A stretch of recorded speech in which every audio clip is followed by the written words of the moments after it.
Good evening, everyone, and welcome to the Book Club of California's online program titled Ellen Browning Scripps, New Money and American Philanthropy, 1836 to 1932.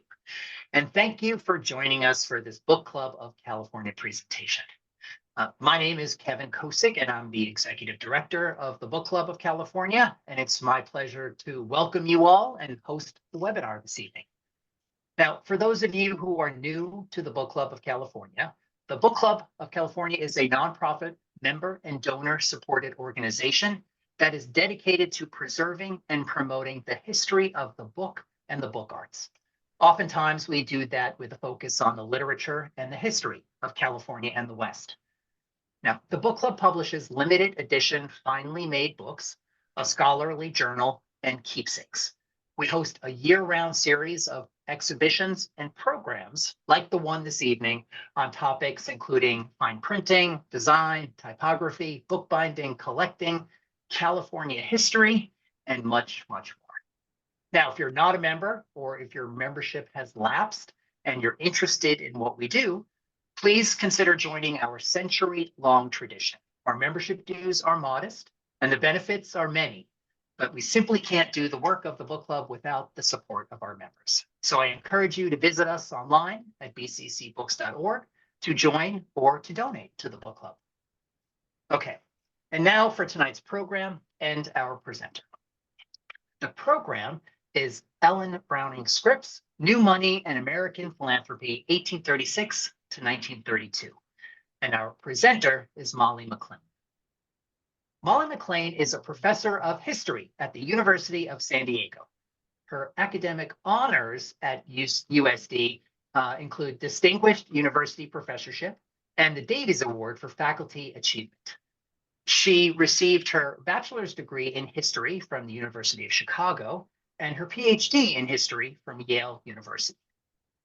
A ninth-generation San Diegan, she is the author of 4 books and numerous articles, including Beaufort, The Duke and His Duchess, 1657 to 1715, and Schaum's Quick Guide to Writing Great Essays, among others. And as editor of the Journal of San Diego History for over a decade, she has encouraged writers to explore the region's fascinating and understudied past.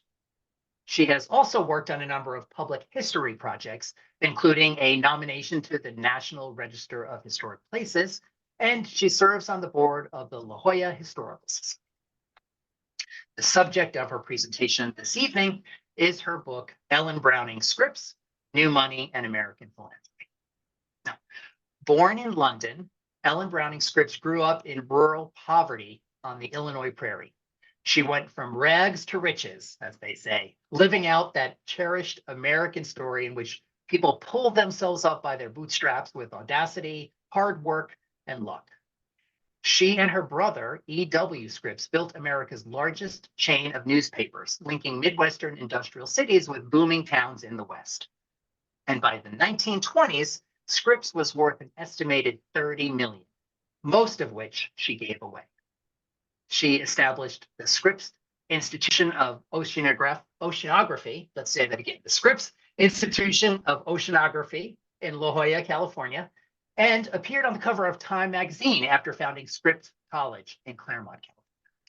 She has also provided major financial support to organizations worldwide that promise to advance democratic principles and public education. Now, tonight, Molly McClain will tell us about Ellen Browning Scripps, an extraordinary woman who played a vital role in the history of women, in the history of California, and in the history of the American West. In terms of logistics for this evening, we will have a presentation and then we'll have a Q&A session. If you have questions or comments for our presenter or about the presentation itself, you can use the chat and the Q&A functions in Zoom. We should have time toward the end of the hour to take questions, and we'll curate those from the chat and the Q&A. Okay, and now it's my great pleasure to introduce our speaker, Molly McClain. Molly, it's all yours.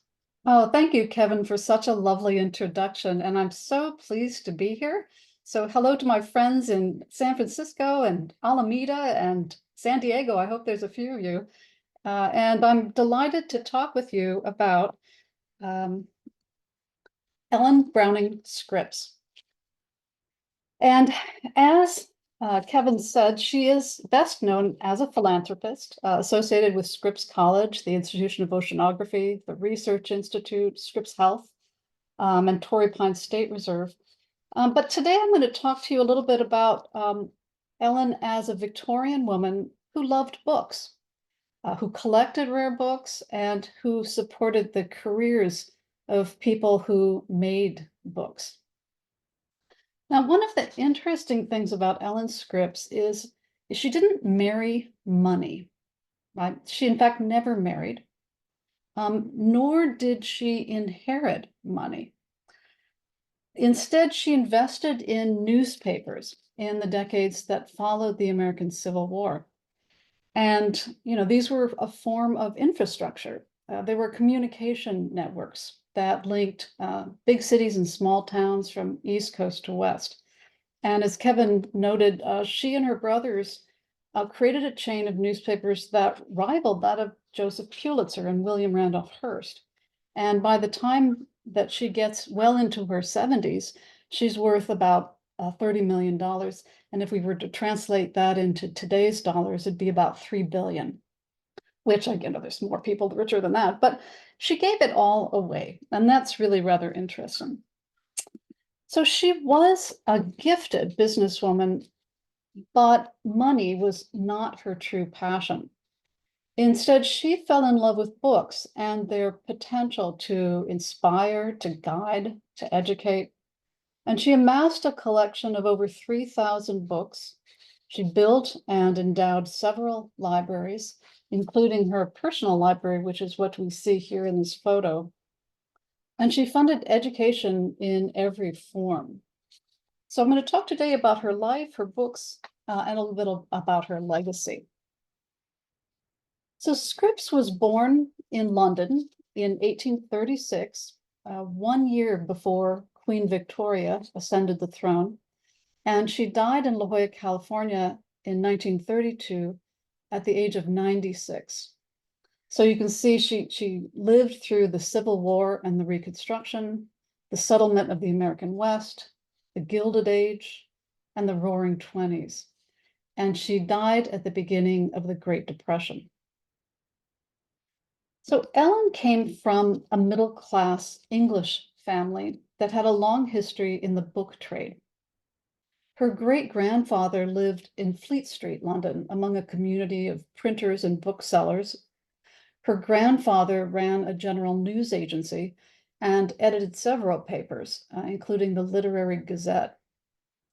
Ellen's father, James Mogg Scripps, was a bookbinder, and he worked for Charles Lewis, who was a renowned London bookbinder, before opening his own business. And he and his family lived here at number 5 South Milton Street, or nearby at number 5 South Milton Street, which was kind of a slanting street of red brick and plaster buildings located close to Oxford Circus. So Ellen's father could produce beautifully tooled calf and Morocco bindings with decorative end papers, but he could not compete with large workshops that had begun to use mechanical binding. So Ellen's father really had little talent for business, but he was very good at producing children. His first wife gave birth to 2 children before dying in childbirth at the age of 26. Only 1 child lived. His second wife bore 6 children between 1833 and 1840, 5 of whom survived, and she died at age 38 from breast cancer. And his third wife gave birth to 5 children, which means that Ellen had 1 older brother and sister and 8 younger siblings. So in 1844, James Scripps and his first 6 children emigrated to the United States in the hope of making their fortune in the Midwest. And at this time, Ellen is 8 years old. The family settled in Rushville, Illinois, which at that time was a kind of a rough but thriving market town on the Illinois prairie. And in the lower left corner here, this is a letter written by her father to a relative back in London, and he's illustrated their first house. He wrote to his friend, he said, this place is not quite what it's cracked up to be. He tried to make a living at coal mining, brick and tile making, tanning, ice quarrying, lumber milling, farming, with very little success. And Ellen later described him as a helpless, bookish man and something of a dreamer.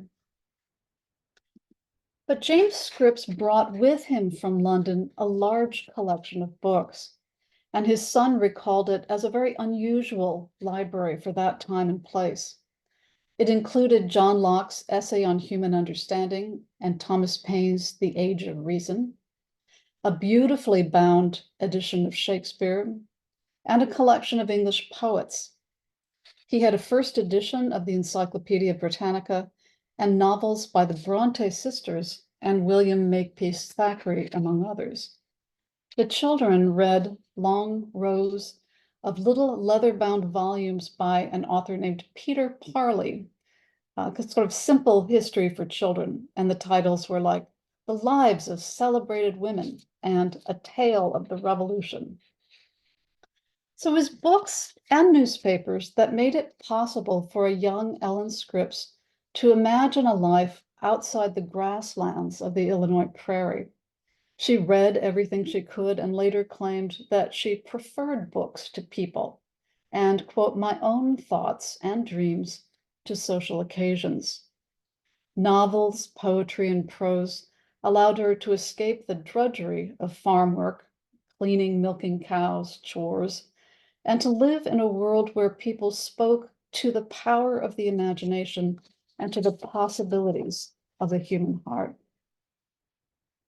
At age 13, Ellen attended the Rushville Seminary and High School with her brother James. And although they came from a farming family, they received really quite exceptional educations that was intended to prepare them for college-level work. But Ellen, however, was the only family member who attended college. She matriculated at Knox College in Galesburg, Illinois in 1856. Her grandfather had left a legacy to finance 3 years of study, and her father decided that Ellen was the only one of his children that could be spared from farm work. So at Knox College, Ellen studied the experimental sciences and mathematics, together with history and literature. She was said to be very quiet and well-liked, according to her friends, and very clever with her pen, even in those early days. So after graduation, Ellen returned home to take a job as a teacher in the stereotypical one-room schoolhouse. And at night, she became the designated reader. Her brother, E.W., wrote, I remember her reading to the family circle gathered around the hearth night after night for endless time. He later came to rely on her as a resource.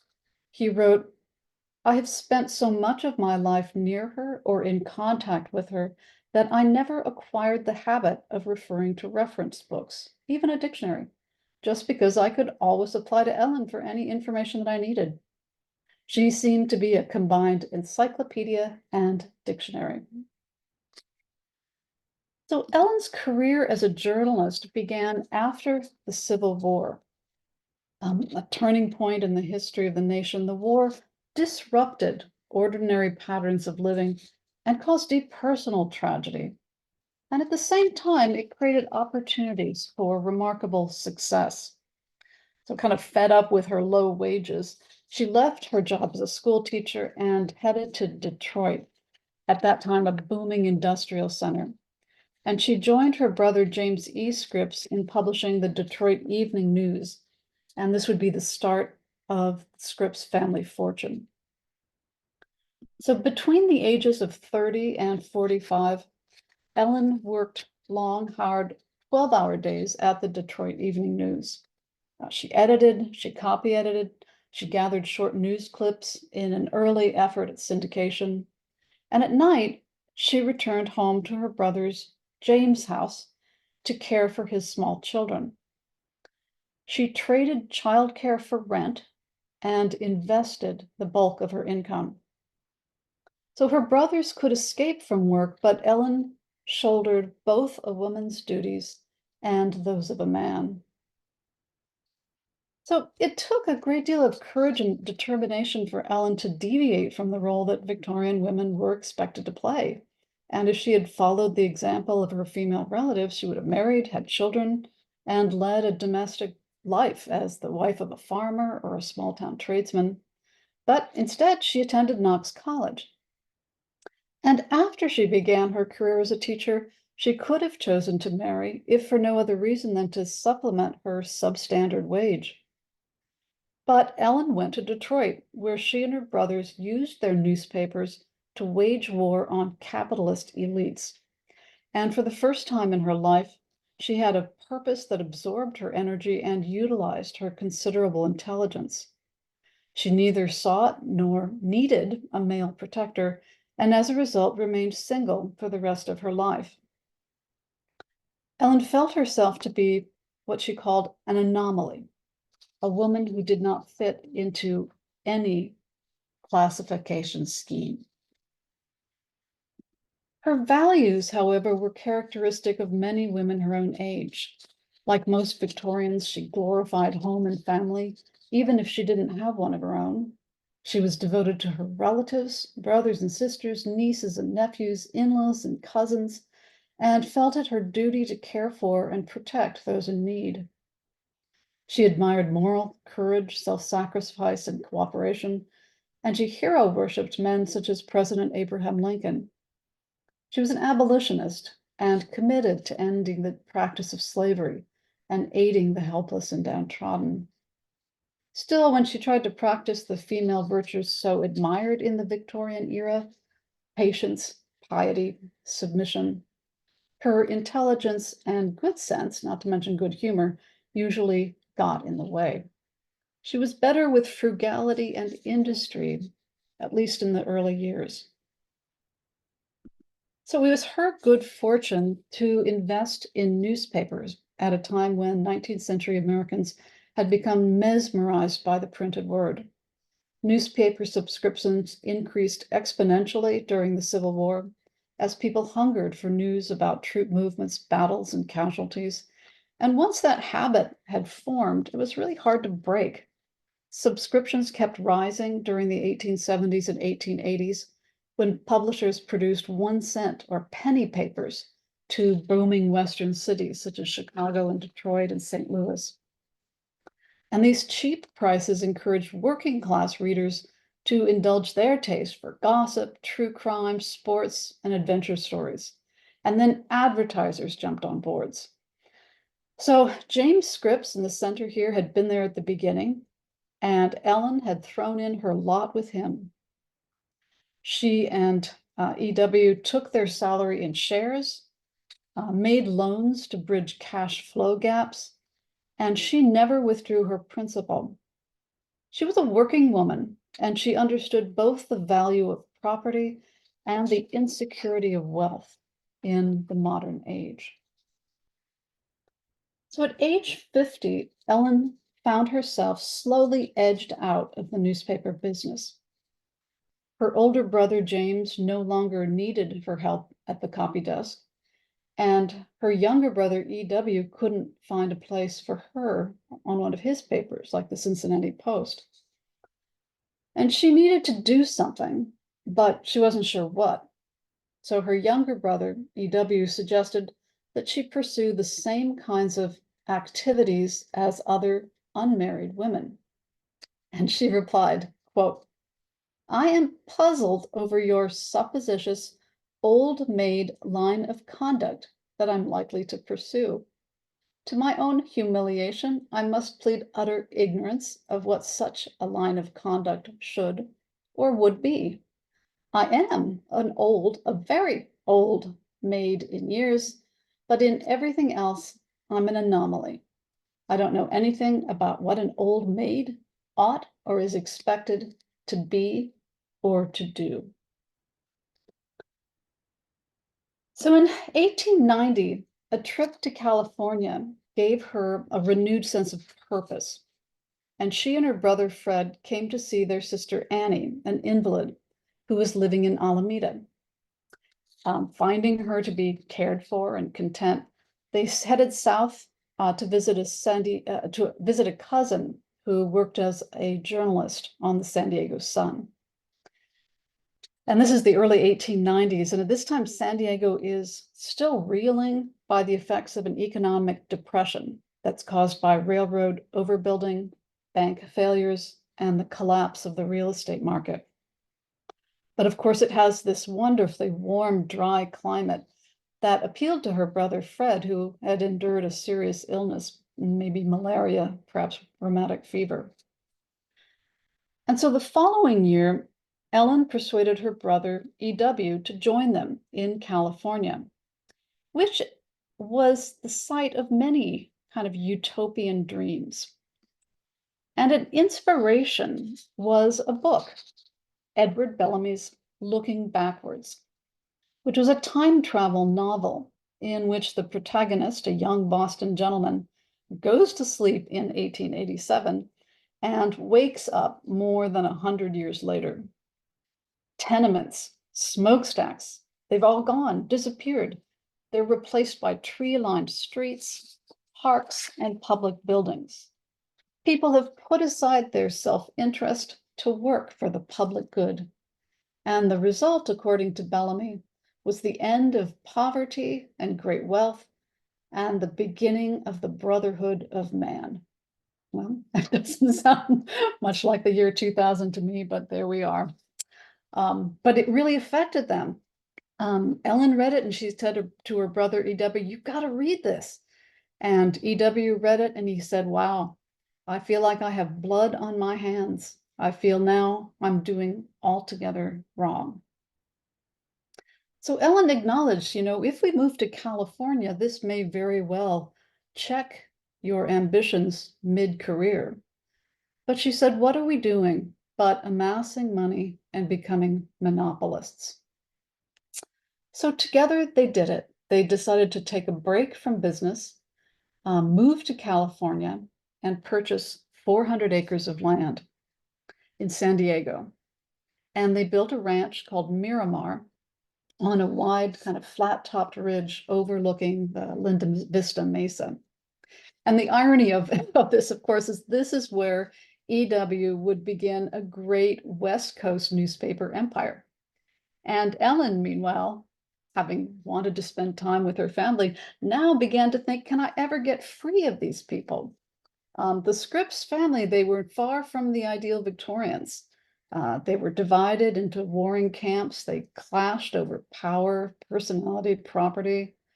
And sometimes in her darkest hours, Ellen imagined living on a desert island where she wrote, where the air I breathe will not be tainted, nor my ears polluted with the foul smell and sound of money. So at the turn of the century, San Diego was not quite a desert island, even if it resembled one. There was a small population of Anglos that had settled along the border in the wake of the US-Mexican War. But California was still a newly acquired territory rather than a well-populated American state. The real estate market had crashed just before Ellen arrived, leaving behind cheap land, abandoned homesteads, and empty hotels. So it took really a lot of imagination and foresight to suppose that San Diego would one day become a cultured urban center. She was 60 years old. Ellen made a new life for herself in La Jolla, which was a suburb developed by railroad interests as a tourist destination. And this seaside location offered spectacular views along a coastline that was really reminiscent of the Italian Riviera. And there were these tiny rustic little bungalows perched on cliffs overlooking the Pacific Ocean that attracted many visitors from the East Coast, particularly during the winter months. So in 1897, Ellen built an unpretentious house for herself and her two unmarried sisters, Annie and Virginia.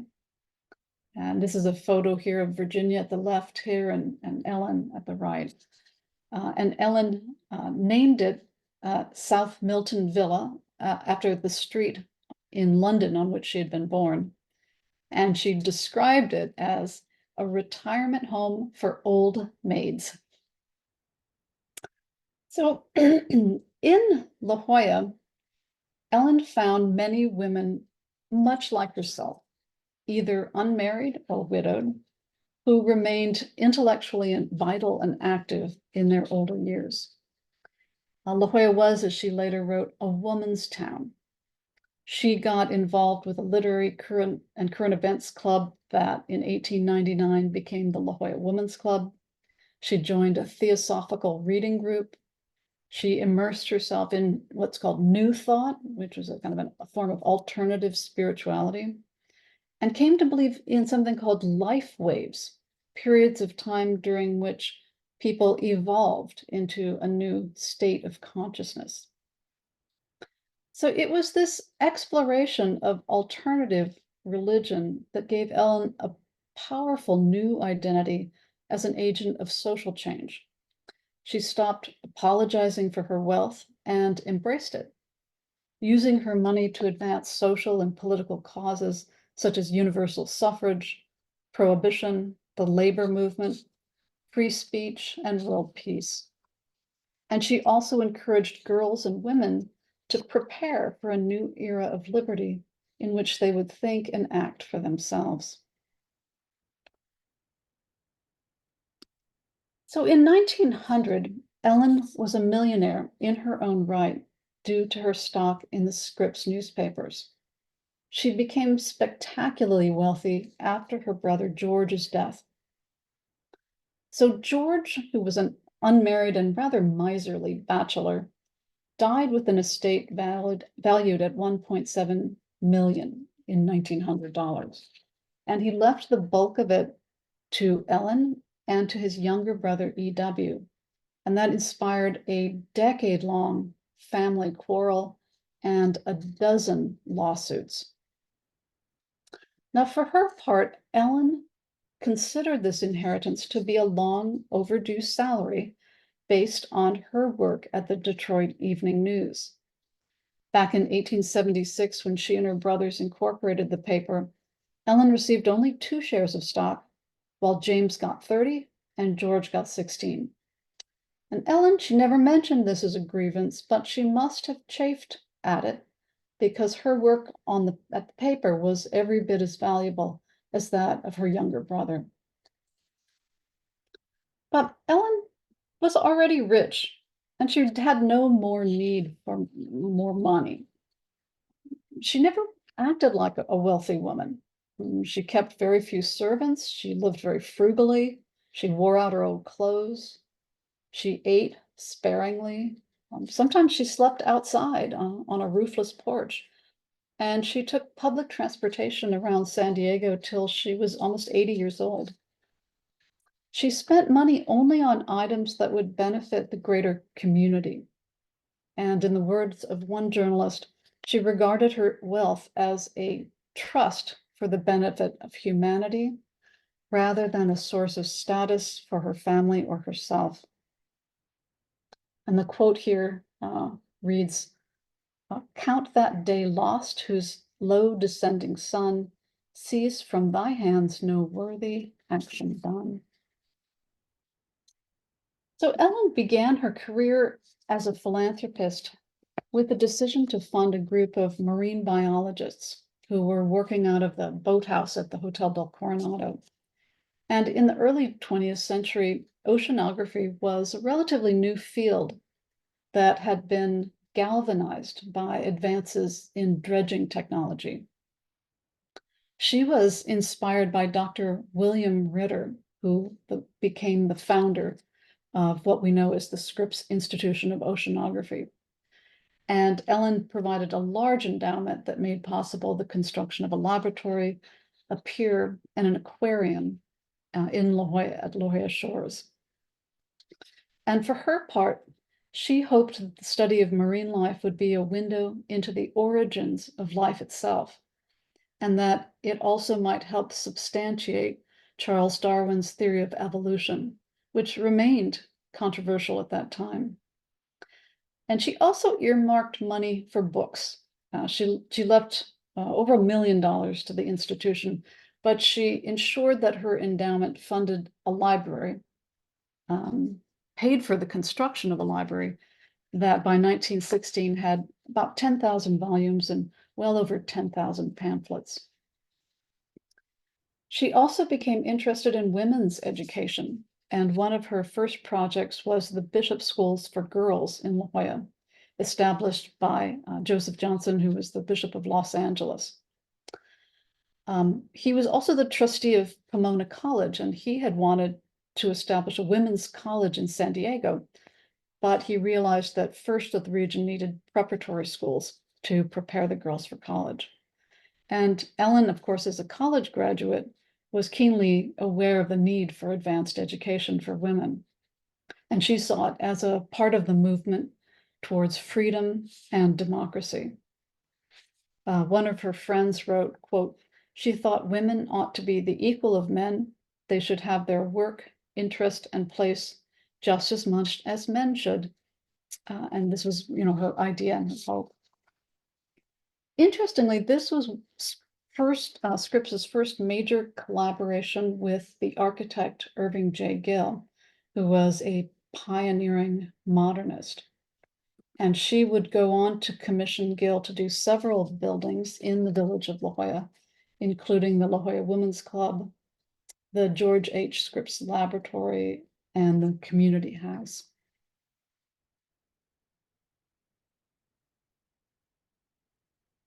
So those are two big early philanthropies. A more modest one was a library for the village of La Jolla. So Ellen, together with her neighbors, established the Library Association to maintain that darling little reading room that you can see here on the top left, and to raise money for the purchase of additional books. And over the next 2 decades, Scripps became a major contributor to the library, buying hundreds of books until the shelves overflowed. She funded the expansion of the reading room in 1907 and worked with the Library Association on plans for a larger fireproof structure finally built in 1921. And this is now the La Jolla Athenaeum Music and Arts Library. So at about the same time, Scripps started her own library as a kind of a rare book and art collection that from the beginning she intended to share with the public. And she commissioned the architects William Havard and Irving Gill to build a small library on her own estate right outside her house. And this early photograph shows craftsman furniture, a bust, her bust on a pedestal, and oriental rugs. And in another room, there was, oh no, it's this room, a Philippine mahogany table at the center. So Scripps bought like a reader, not a connoisseur, and filled the shelves with Greek and Roman classics, English poetry and literature, and contemporary writers like Walt Whitman, Washington Irving, Rudyard Kipling, Edgar Allan Poe.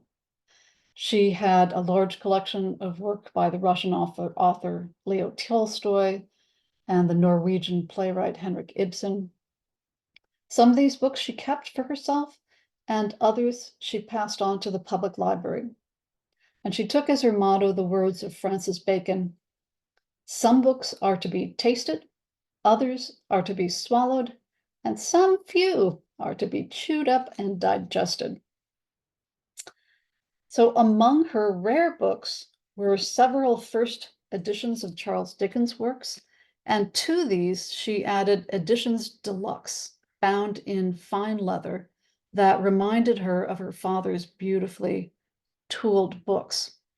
And what you can see here in the typescript on the right is the inventory made of her library after her death in 1932.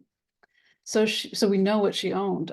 She had William Pickering's complete works of Shakespeare, probably her father's copy, 1825.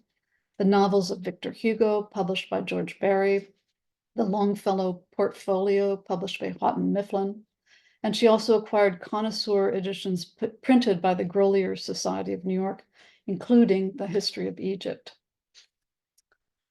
More interesting were her books on science and natural history. She owned the 17th century John Gerard's Herbal and a first edition of Game and Wild Animals of Southern Africa, 1840, said to be one of the grandest works on the big game ever published. She acquired Richard Lydeker's 12-volume Library of Natural History and Romaine Howe's The American Woods.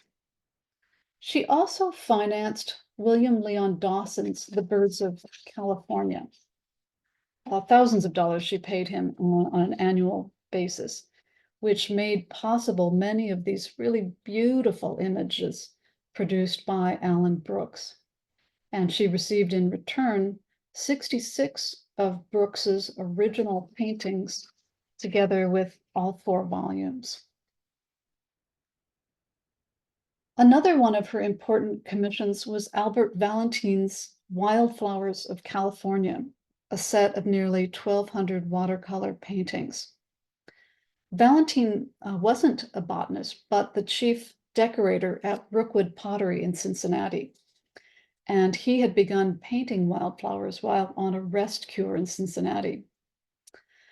in Germany. And he brought examples of his work to San Diego in 1903.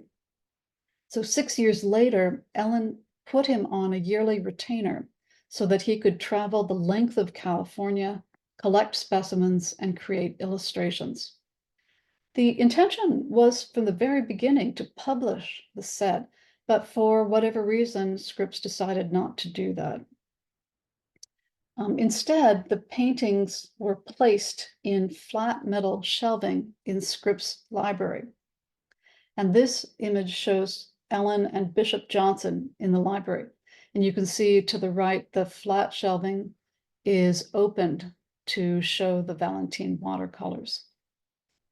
After her death, they were bequeathed to the San Diego Museum of Natural History and first exhibited in 2000.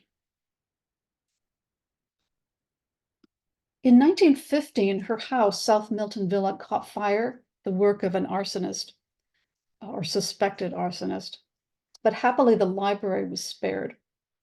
Scripps then commissioned Irving Gill to create a fireproof structure in the same modernist architectural language as the Bishop School, the Community House, and the La Jolla Women's Club. This also is called South Milton Villa and was one of the architect's masterpieces. And part of it still survives, not all of it, as the facade of the Museum of Contemporary Art here in San Diego.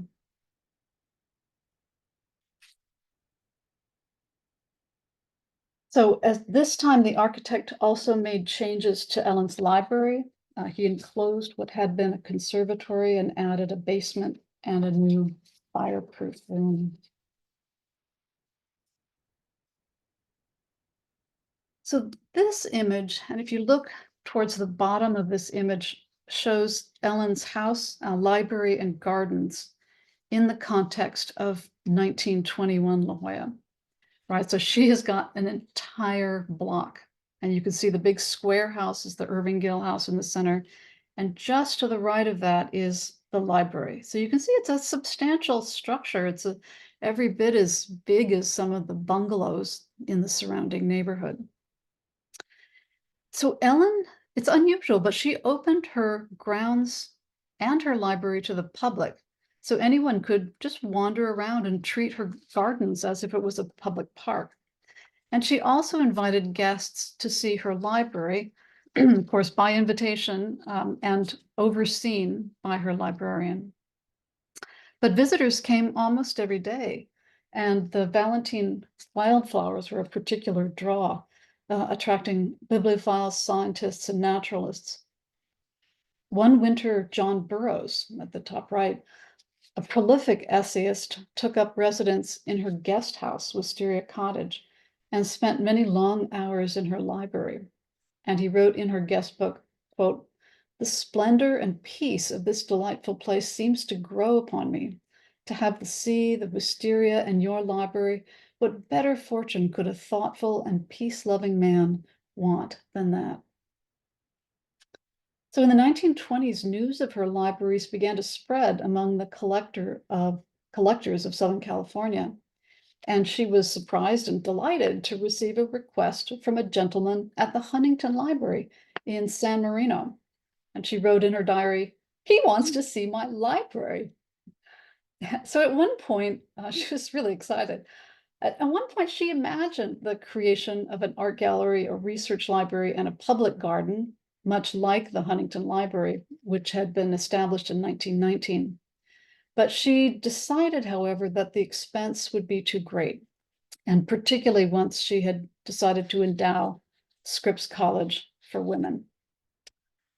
In the meantime, she made plans to donate her books and her art to the San Diego Society of Natural History, the San Diego Museum Association, and other local institutions.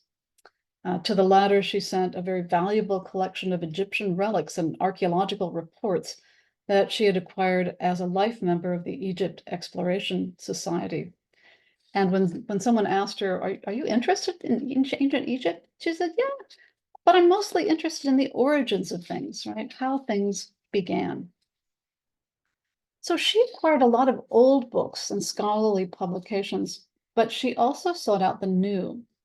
She and her brother E.W. Scripps were patrons of The Masses, a magazine of socialist politics edited by Max Eastman in Greenwich Village, New York. And when The Masses was shut down by the government during World War I, she funded its successor, The Liberator, another radical magazine of politics and the arts. She was up on contemporary readings. She owned books by the South African author and activist Olive Schreiner and birth control advocate Margaret Sanger. She read Young India, a journal published by Mohandas Gandhi, and works by the Bengali poet and writer Tagore. Her library contained books on psychoanalysis, theosophy, and Christian Science, and there were many books about the Great War and the League of Nations. So as she aged, Ellen gradually retreated from La Jolla society, preferring the company of her magazines, papers, and books. Work, however, remained an important part of her identity. She started her 1928 diary with the following quote, which you can see here. "Let me die working, still tackling plans unfinished, tasks undone, clean to the end, swift may my race be run, no laggard steps, no faltering, no shirking. Let me die working." She continued to keep track of her financial affairs, keeping a daily accounting diary and managing 3 separate bank accounts. Her lawyer noted that her eyesight wasn't so good, but she wasn't going to give it up. She didn't want anyone knowing what she was doing with these funds. So the disposition of her estate occupied her thoughts in the last years of her life. Her last will and testament, first written in 1922, contained 23 codicils and ran to 148 printed pages. She left large endowments for many of the organizations that she had supported over the years and modest sums of money to family and friends. She left her books in the hands of her trustee, together with her house, Robert Scripps, to be used for the benefit of the community after her death. And the books would go to various organizations, including the vast bulk of them, about 2,500 books, to the Claremont colleges. So Scripps died on August 3rd, 1932, at the age of 96. And really, it's thanks to the effort of her lawyer, J.C. Harper, that her rather wonderful character and contradictory character survives in letters and papers and memoirs, all collected and preserved after her death. And it's in the archives of Scripps College that we find this strong-minded businesswoman who felt no need to repress her individuality in any way.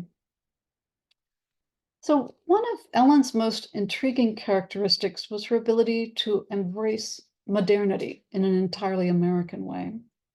She shed the trappings of class and the boundaries of race, extending her philanthropy to institutions that promised to transform both culture and society. She believed that education could raise people out of squalor and poverty, produce better citizens and more enlightened individuals. She trusted in the future of science and in the creative power of the human mind. And at the same time, she recognized the need to create and sustain community in an age of rapid urban growth and technological change. So positive thinking, optimism about the future, direct action, and love of humanity are reflected in the following quote. Ellen told her brother, "Look upward, not downward. Look outward, not inward. Look forward, not backward. And, as the saying goes, lend a hand." Thank you.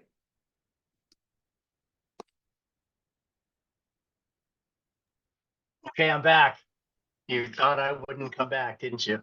This was so amazing, Molly. Thank you. I Pleasure. don't think I knew much at all, now that I think about it, about Ellen Browning Scripps, and such an interesting, fascinating woman. And I love how you kind of focused this talk on her bookish interests and her background, which was great. Now's the time, if you're still out there. I think there's a lot of people still here in the room. If you have questions or comments, use the chat and the Q&A. Another reminder code, do that. We're going to stop this screen share in a second so you can see our speaker, a little bigger than the cover of the book. I've already put in the chat and the Q&A how you can obtain the book, and I can put that in there again, a bunch of links for more information. I'll do that while you're taking a moment to come up with your questions. So let me copy this and repaste it. If I get it here. Great. So there, I just repasted again to everyone in the chat how you can acquire the book if you're interested. So let's get started with looking at some of these questions. We have a good almost 10 minutes to look at them. What Ellen did was a watchword for a few years. So, this is a question that I had because you said that she collected like a reader, which was great. I love that idea. And someone asks, but did she write herself? I mean, she wrote when she was in the paper and she edited, but did she write? Clearly, she had diaries and journals and all of that. But did she really write anything that was published as like in book form, for example? No, I thought she was quite a good writer myself, but she was very insecure about it, and felt that she really just didn't have the ready pen to be a good prose writer. And so she didn't. When she retired, she would give speeches from time to time, and there's a collection of the speeches that she would give, say, to the Loyal Women's Club. And they're lovely, but nothing was published. Interesting. This question's a couple of times in here about her religious background, and maybe even some of her lifelong involvements, like with the Egypt Society and political orientation. But can you tell us a little bit more about that and maybe where some of that came from? Yeah, so she grew up as a Methodist Episcopalian, which is sort of the Anglican Church, the Episcopalian Church's sort of left wing, more evangelical wing. And so she grew up in Illinois on the prairie, going to these kind of evangelical Methodist meetings. Her sister, Virginia, was very much an Episcopalian. Ellen, she once said that she thought listening to a symphony was better than listening to a year full of sermons, but she remained Episcopalian. She certainly gave a lot of money to the Episcopal Church. But in La Jolla in the early 20th century, it was an era in which people were really involved with the New Thought movement, with theosophy, with this kind of alternative spirituality in which, woman was not Eve. It wasn't woman who brought sin into the world. God was not unkind, but God was benevolent. And a whole set of just sort of new ideas. And she was involved in these reading circles. And I think this sort of opened her eyes to, a new and potentially radical potential for social change. She, in terms of politics, she's a Republican, a post-Civil War Republican, means the party of Abraham Lincoln. And in the 1870s and 1880s, the Scripps newspapers are fairly radical. They're very working class papers. They're pitched to a working class audience. They are anti-capitalist. They're kind of pugnacious. And I think she and EW adopt that kind of political sensibility. By 1911, she's claiming that she's a socialist. She supports Eugene Debs for president. And hence we see in 1913 then her support for the Masses, this radical magazine out of New York, which surprised the heck out of me, I was like, oh, okay. So she was, yeah, she's very much a Victorian, but she's a Victorian who's embracing the modern world.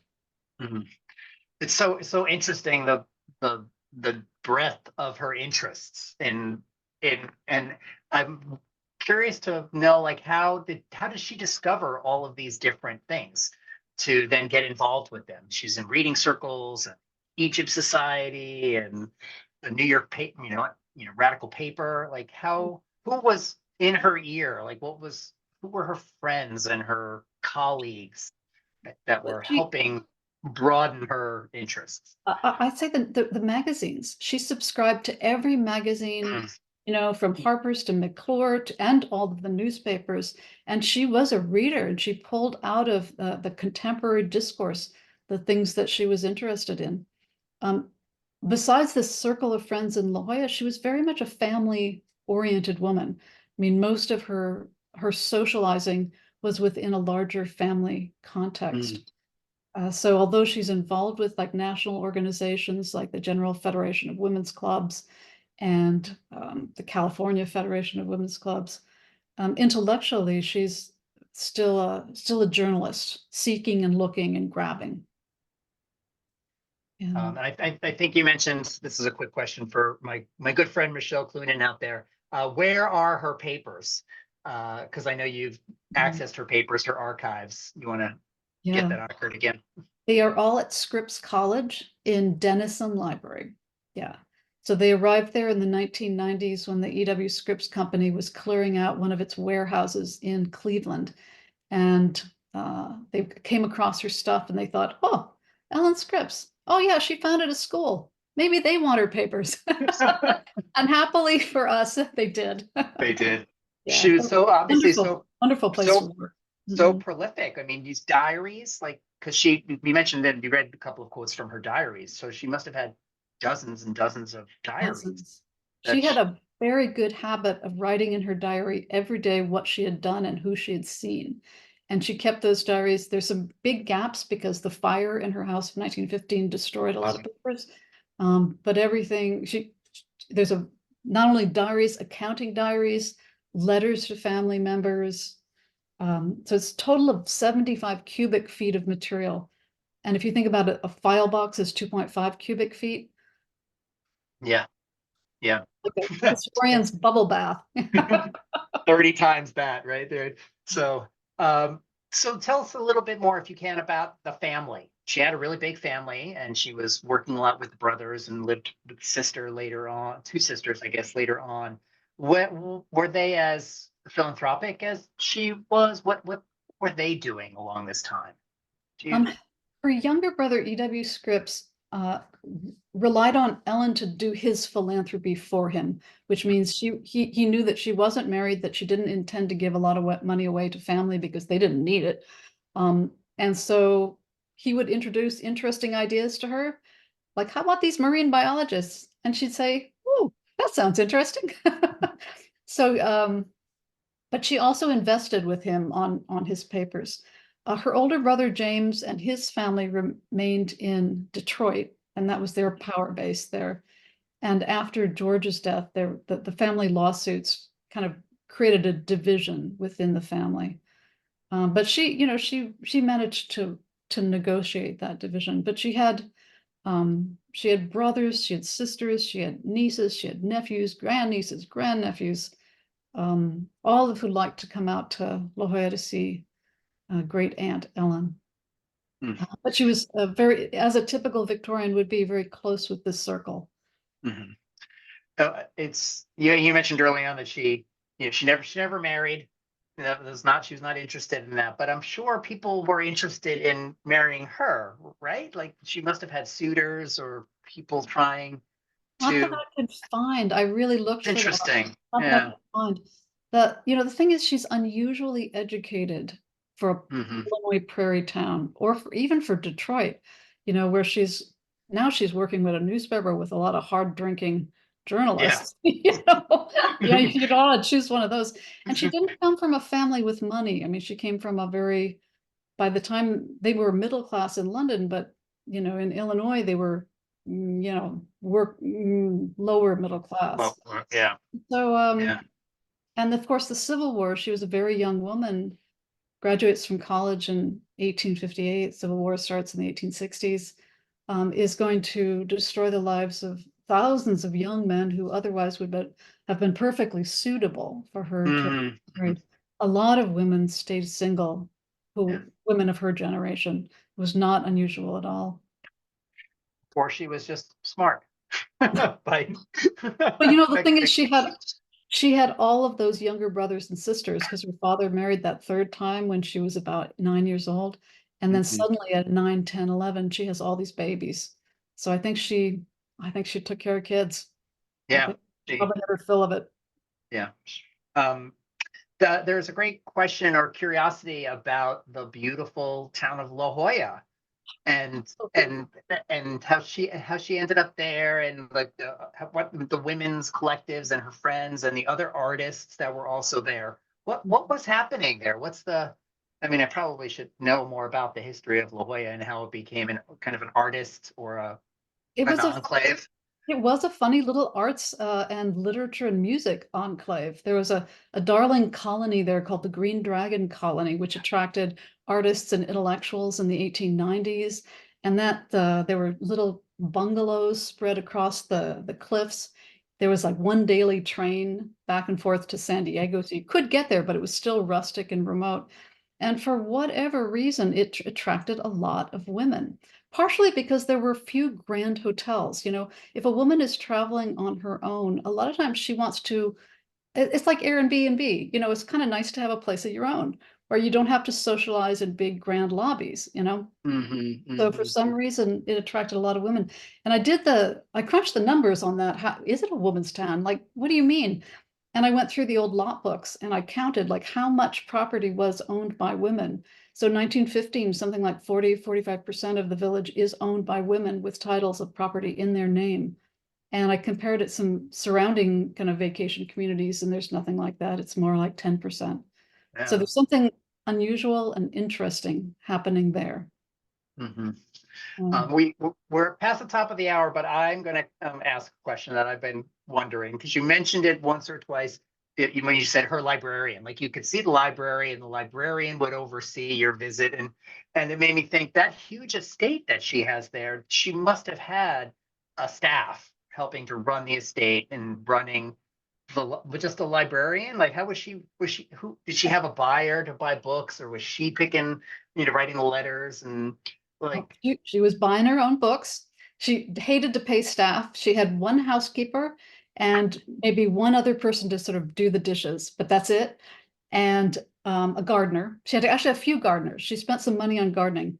The house was not that important to her, and she had a librarian, full-time librarian. So Wow. yeah, she was it, and yeah, California, very few people have big staffs out here at that time. Uh, Other You ways to just, make money. Yeah, yeah, you would just think you would need people to run a that large of an estate, and it makes sense that it was gardeners because lot that of looked gardeners. beautiful. beautiful garden and grounds. Oh, this is a fun question. My friend Karen is asking, did she cook? I mean, she cared for No, children, so she probably did no, some household stuff, but did she cook? Was she at all of a homemaker at home stuff? Like not nothing, huh? at all. She claimed that no one needs less to eat than I do. She claimed that she could live on an apple and a piece of toast for dinner, and that would suit her just fine. Uh, Wow. Not interested in food at all. Yeah, Yeah, so not an interesting. eater. Yeah. Yeah, yeah. I love you said a bunch of great things. She was interested in how things began, the origins of things. Um, and I loved the retirement home for the old maids. Like that she said those things about herself and about her life and living. And I thought that was really A great sense of humor great, and so funny. Like wicked, the wicked sense of irony. Yeah. yeah, and unrepressed like honesty, right? And self knowledge of who she is and what's important to her. I just love that. I got to check out this time travel book. Oh, it's a Looking blast. Yeah. backward, that's so crazy. And I agree that does not sound like 2000 to me either. So that's it. We're definitely past the top of the hour, so I'm going to try to wrap up here. What I will do after today's presentation, Molly, is I'll send you all the questions in the chat and the Q&A, and there might be some things that you want to respond to, and I can give you the contact information for those people, or you can get back to me and say, hey, can you let so and so know this about their question? And I'd be Happy to happy. do that. Yeah. Yeah, that'd be great. And I'll of course send you a link to this recording as well, so we can talk more about, and you can share it however you want, and we can talk more about working together maybe on Oh, something else for the book club. thank you. What a Uh, wonderful project. Thank you so much for inviting me. This is such a pleasure. So hooray and go on and collect books. It's the best. and start with getting your book. Let's just say that. Let's start your collecting by buying Ellen Browning Scripps, The New Money and American Philanthropy by Molly McClain. So Thank you. thank you again, Molly. It was great to have you. And thanks everybody out there for attending this Book Club of California program. Please join us for our next virtual program on Monday, June 17th at 5 p.m. It is titled Book Anatomy, Body Politics, and the Materiality of Indigenous Book History. Our speaker will be author and assistant professor of English at North Dakota State University, Amy Gore. So that's one week from tonight, Monday, June 17th. You can register for that event online at bccbooks.org/programs, or by using the link in the weekly programs emails that you might be getting from the book club. Thanks everyone for joining us. I hope you have a wonderful evening. Be well and take care of yourself. Good night.